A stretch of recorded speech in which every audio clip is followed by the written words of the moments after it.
গণতন্ত্রের জন্য তারা আজকে আপনারা সেই তরুণ প্রজন্মে এখানে জমা হয়ে আমাদেরকে আরেকবার গৌরবান্বিত করেছেন এবং বাংলাদেশকে একটা উচ্চতায় নিয়ে গিয়েছেন।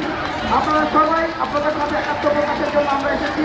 আমরা Bangla mountaineering and trekking club, বাংলাদেশের প্রথম পর্বতারোহণের ক্লাব থেকে, এবং আমরা কিন্তু আমাদের এবারের জয়ের আমরা সমস্ত তরুণদের উদ্দেশ্যে উৎসর্গ করেছিলাম আমার বিশ্বাস তৈরি করে। আপনাদের এই আন্দোলনের সাথে আমরা আছি এবং আমরা একাত্ম প্রকাশ করছি এই আন্দোলনের সাথে। আপনাদের সবাইকে অনেক ধন্যবাদ এবং সংগ্রামী শুভেচ্ছা।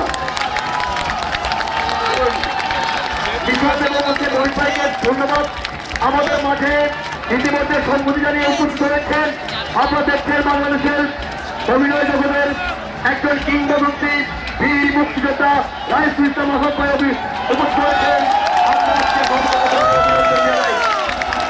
বন্ধুগণ, এখন খুবই সংক্ষিপ্ত হয়ে পড়ার জন্য আহ্বান জানাচ্ছি অভিনয় শিল্পী তারিক আনাম।